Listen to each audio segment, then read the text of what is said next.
walked into the engagement party, but it wasn't the crystal chandeliers or the string quartet that caught my attention. It was the dirt on my boots. Vanessa spotted me immediately, sneering, "Look who decided to show up, the filthy grape picker." I didn't flinch at her words. No, it was the vintage locket around her neck, my grandmother's locket, the one promised to me. My mother just shrugged, offering some lame excuse. But the burn of that locket around her neck stayed with me like a reminder of everything I'd been denied. 5 years ago, the land I now call the Golden Leaf Estate was nothing but dried out dirt. It was barren, nothing more than a patch of forgotten potential, but I saw what it could be even when no one else did. I rolled up my sleeves, invested every last penny I had, and turned it into the premier vineyard in the valley. It was my blood, sweat, and soil that transformed it. I didn't just plant vines, I planted my future, my freedom. But to my family, I was still just Monica the farmhand, Monica the failure. They didn't see the hard work, the sleepless nights, or the moments of doubt I pushed through. To them, I was just another girl who couldn't cut it in the corporate world. They never asked how I was doing or why I was still living in that little cottage behind the vineyard. They were too busy thinking they had the answers to everything, how life was supposed to be, what success looked like. It didn't matter that I was pouring my life into the land. They just saw the dirt under my nails and assumed I didn't belong in the world they dreamed of. They saw my life as a struggle, a mere footnote to their grand plans. I watched them chase shiny things, the illusions of wealth and status, while I was out in the fields, making something real. Every month I sent $5,200 to my parents. It wasn't much to me, just a drop in the ocean of my profits, but to them it was everything. They thought it was the payout from some small investment Grandma had left behind. They had no idea it was my profit, the money I earned from the vineyard I had built from scratch. They never questioned it. In their eyes, I was doing my duty, taking care of them, making sure they didn't have to worry about bills or mortgage payments. I convinced myself that I was just being a good daughter, keeping them comfortable in their retirement. But as the years passed, I began to wonder, was I really helping them, or was I just feeding into their delusion? The lie was comfortable at first. I told myself that it was out of love that I wanted them to live, without the stress of financial worries. I convinced myself that by paying their bills, they would see how much I cared. Maybe then they would love me the way I needed. But somewhere along the way, I stopped believing my own excuses. I wasn't just sending money out of love, I was gambling. I had been playing a rigged game for years, thinking that if I removed all their stress, took care of everything before they even noticed, they would finally turn their attention to me. I thought love could be bought, that if I kept giving, kept sacrificing, eventually they would realize my worth. But no matter how much I gave, it never felt enough. And all the while, they were distracted by the next shiny object, Justin, my brother, and his fast-track life with Vanessa. They saw him as the golden child, the one who would bring them the high life they always dreamed of. I wasn't part of that dream. I was just the worker, the one who kept the lights on while they basked in the glow of someone else's success. And yet, even as I watched them fall deeper into their fantasy world, I never stopped. I kept sending that money, believing that maybe, just maybe one day they would see me. But in truth, I was doing it because I wanted to be seen. I wanted them to see me as something more than the dirty farm girl. I wanted them to see the woman who had built something from nothing. But they never did. Not really. Not in the way I needed. The estate, the wine, the work, it was mine, but they never saw it. They never understood the sacrifices I made or the life I built. They only saw the price tag of their dreams, and it never had my name on it. It wasn't until that night, when I stood in the shadows watching them fawn over Vanessa and her fake world, that the truth hit me like a ton of bricks. I wasn't just a daughter to them. I was a utility, a silent provider. I didn't exist beyond the money I gave them. And that's when I knew it was time for the game to end. No more pretending, no more giving for the sake of being seen. I wasn't going to be their invisible daughter anymore. Sitting there in the cool, dim light of the cellar, I had a moment of clarity. I stared at the screen of my phone, my fingers hovering over the transfer confirmation. It was the first of the month, which meant $5,200 was about to leave my account. I had done this for years, without hesitation. I'd made the transfer every single month without a second thought. I used to think I was helping, making sure they didn't have to worry about their bills, their mortgage, their health. I believed I was being a good daughter doing the right thing. But in the quiet of that cellar, with the weight of Vanessa's locket still burning in my chest, something inside me finally clicked.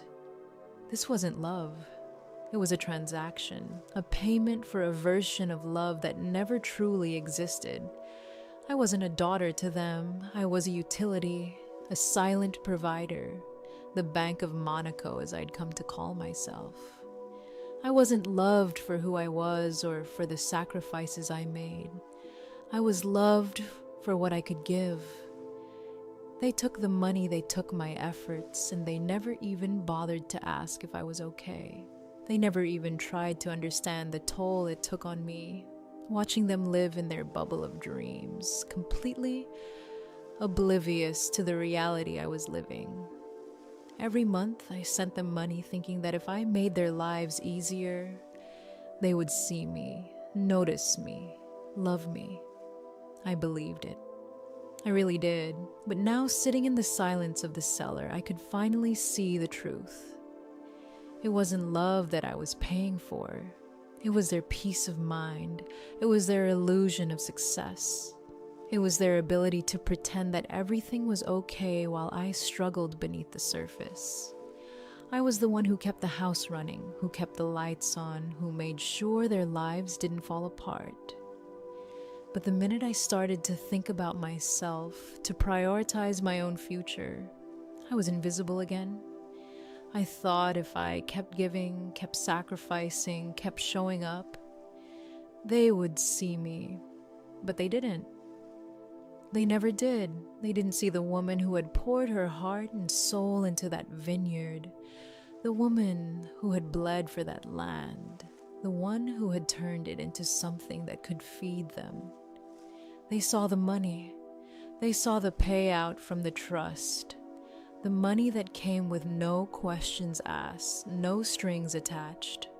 That was all I was to them, a source of income, a worker, a servant. I had never realized it until now. The money was always just a way to keep me in line, to keep me obedient. Every month, I sent it believing it would buy me affection. But affection wasn't for sale. Not like this, not from them. Not when they were so focused on their own desires, their own dreams of wealth and status. I thought they would notice me if I kept giving them what they wanted. But all they saw was their own reflection in the mirror they had created with Vanessa. They didn't see the person who was keeping their world together. They didn't see me at all. As the transfer details popped up on my screen, I felt a deep breath stir in my chest, like I had finally woken up from a long, suffocating sleep. I had been living in a fog for so long, believing that my worth was tied to how much I could give. But this wasn't living. This was an endless cycle of proving my value by handing over pieces of myself. hoping that one day they would recognize what they had, and they never would. I had already been giving them everything. It was time to stop. It was time to take back control. I stared at the confirm button, the warning flashing in front of me. Are you sure? I had never been more sure of anything in my life. With a steady hand, I pressed confirm. And just like that, the transfer was canceled. The money stayed in my account.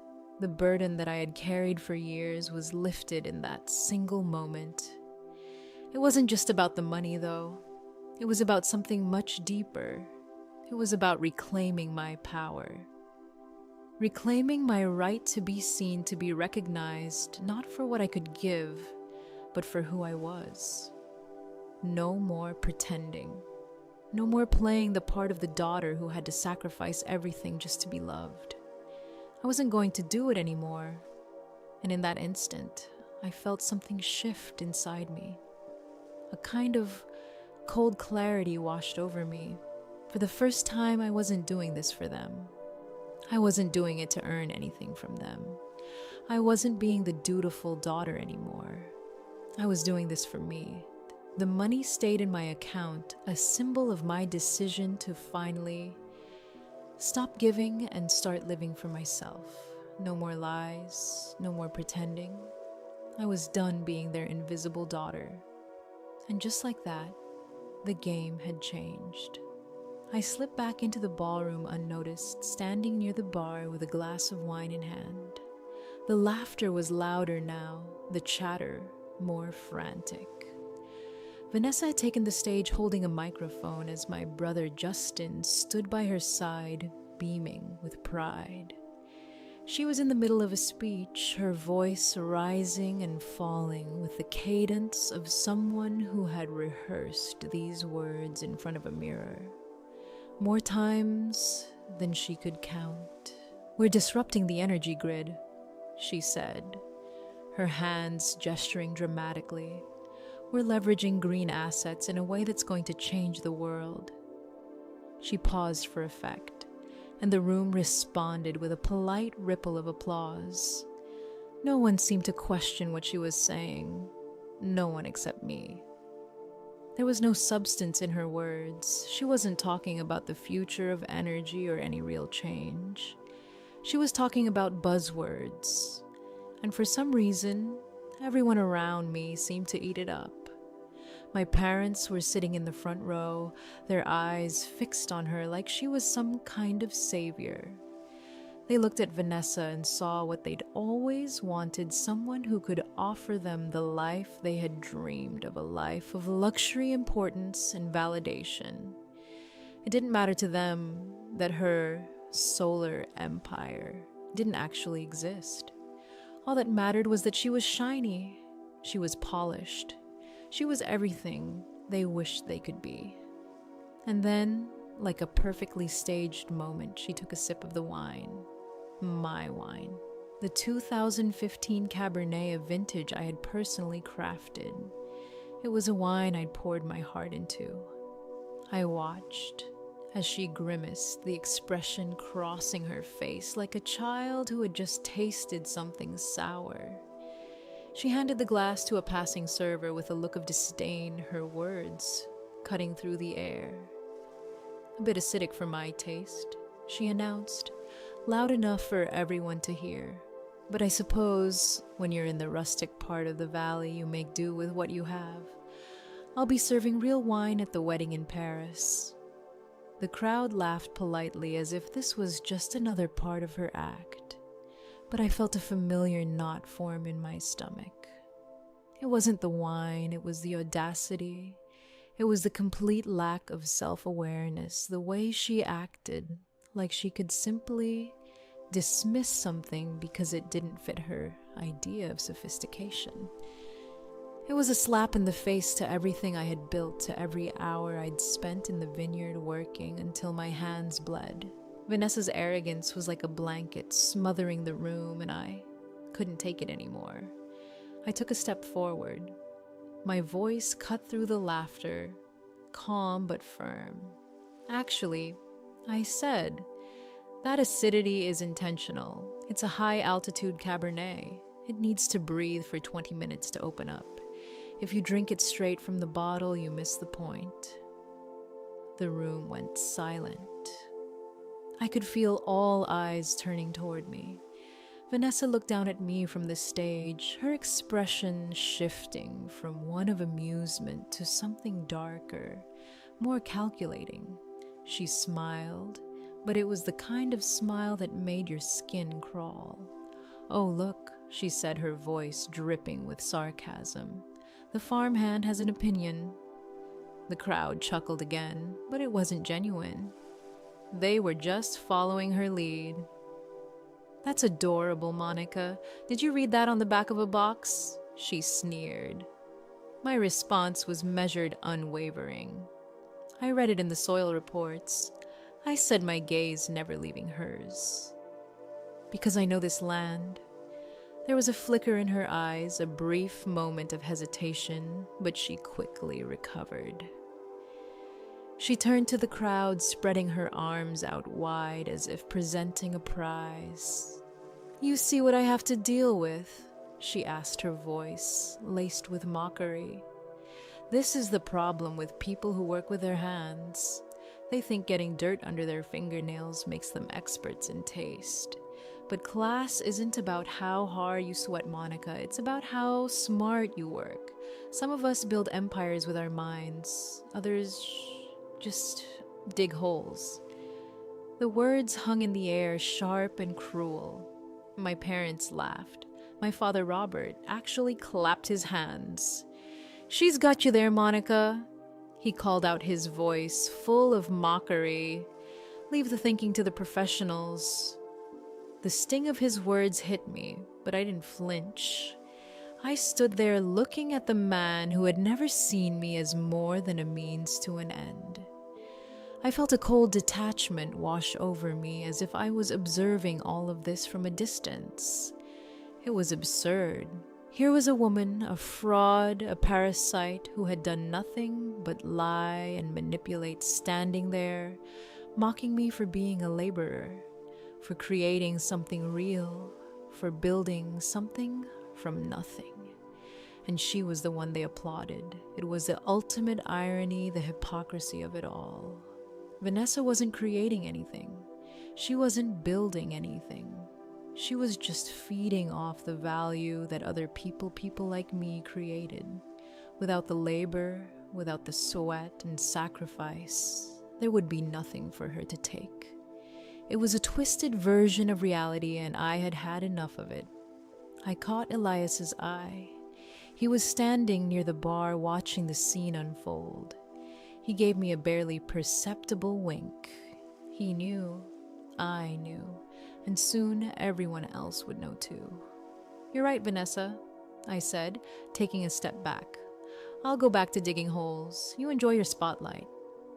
She turned back to her adoring audience, basking in their applause, unaware that I wasn't walking toward the exit. I wasn't done yet. I had other plans. Vanessa paused, her smile wide and triumphant, as she looked around the room. "And now," she said, her voice dripping with theatrical emotion, "I have a special surprise for all of you. Please welcome the people who made me who I am.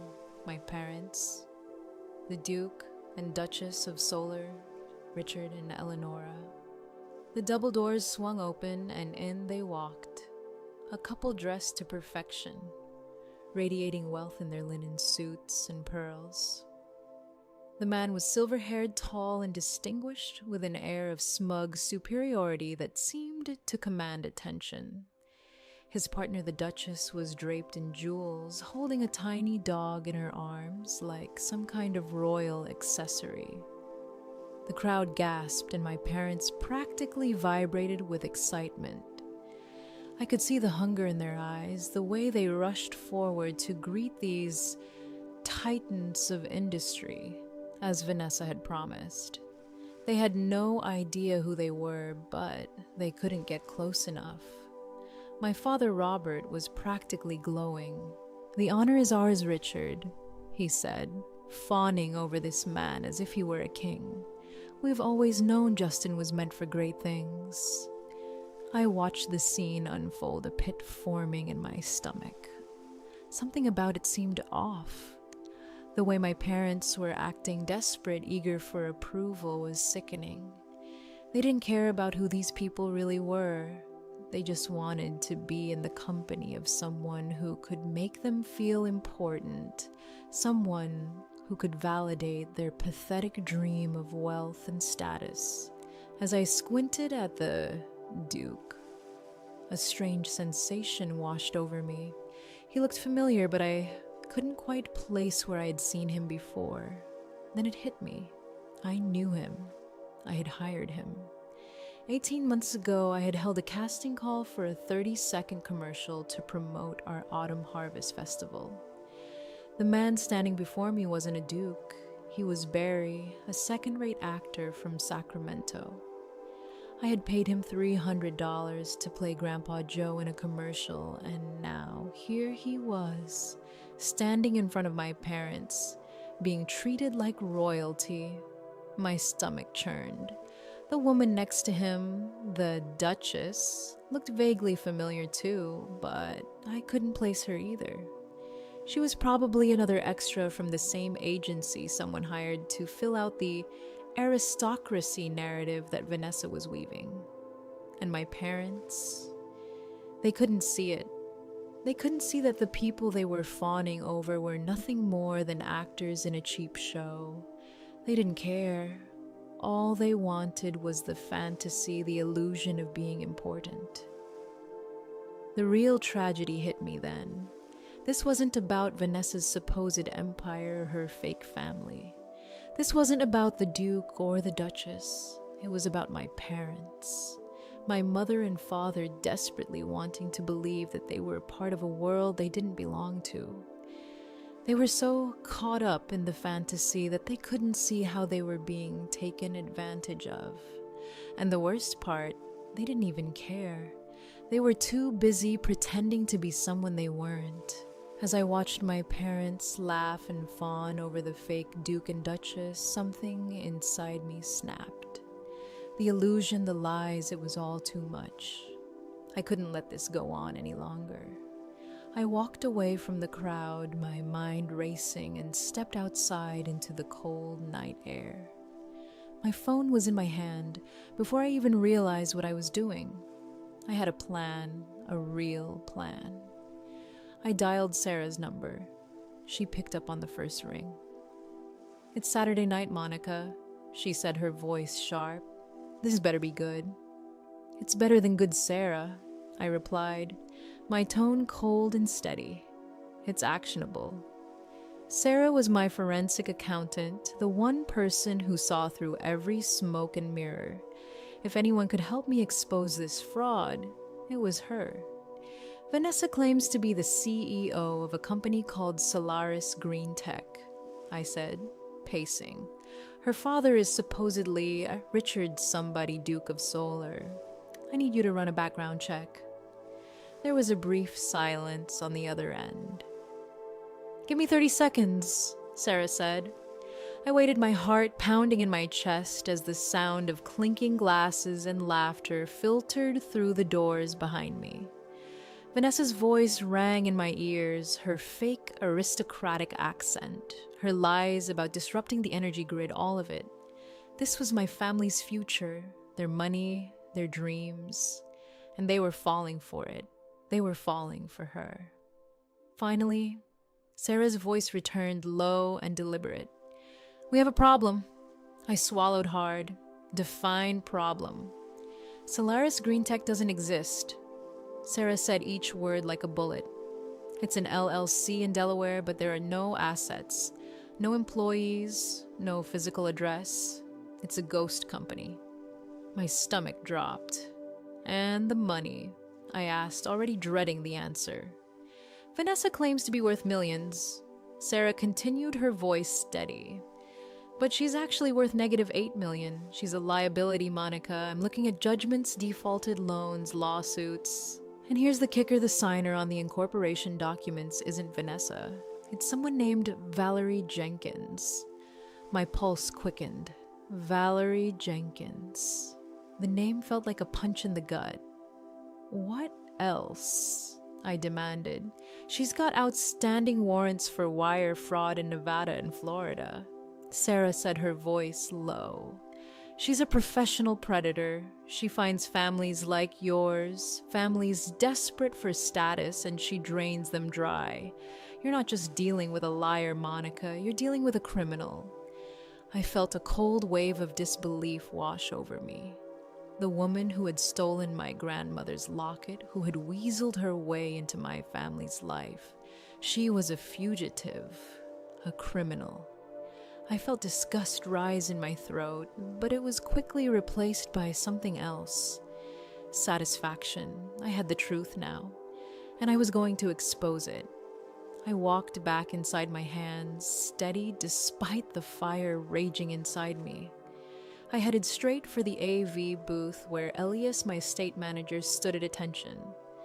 "Plug this in," I said, handing him the documents. "Override the slideshow."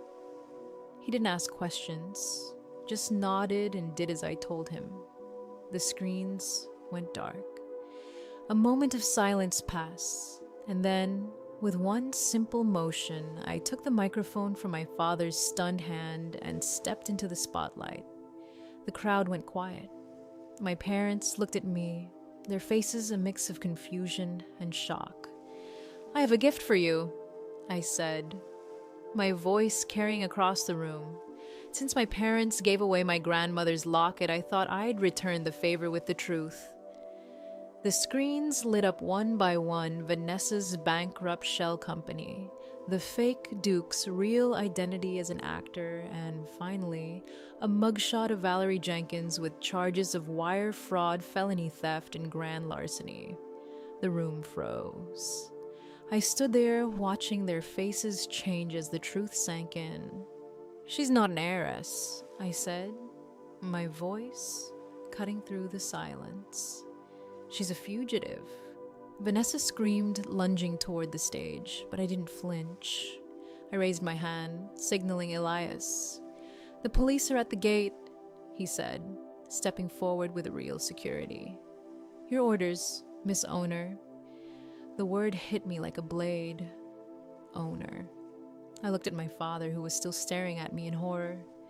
"Yes," I said, my voice cold. "Escort them out." I turned to Valerie, the woman who had tried to tear my family apart. "You're standing on my land, drinking my wine, and wearing my locket," I said, holding out my hand. She hesitated for a moment, then dropped the locket into my palm. The police lights flashed outside, the doors closed behind her, and with them the illusion of everything my parents had believed in. "The transfers are canceled," I said, turning to my father. "I'm keeping my money. I chose Justin. Let him figure it out." I walked out into the vineyard as dawn broke over the hills, the air clean and honest. For the first time, I wasn't invisible anymore. I wasn't the laborer. I was the owner. As I stood there in the quiet of the vineyard, the first light of dawn breaking over the hills, something inside me shifted. It wasn't just the locket I had reclaimed or the power I had taken back. It was a realization that I had finally stepped into my own truth. For years, I had been invisible, defined by what others wanted me to be. I had let them use me, shape me, and make me feel like I wasn't enough. But now, standing on the land I had built with my own hands, I saw it all differently. I wasn't just the worker. I wasn't the failure. I was the owner, the creator, the one who had the power all along. Sometimes it takes losing everything you thought you knew to find the strength to be who you really are. It's easy to let the world define you, to let the expectations of others tell you your worth. But the truth is, you don't need anyone's approval to be enough. You are enough, just as you are. I've learned that the hard way. So, if this story resonates with you, if you've ever felt invisible or defined by someone else's narrative, remember, your truth is yours to own. And no one can take that from you. If you want to see more stories about standing up for yourself, about finding strength in your own journey, don't forget to like and subscribe. Because in the end, it's your story, your truth, and your power that matter most.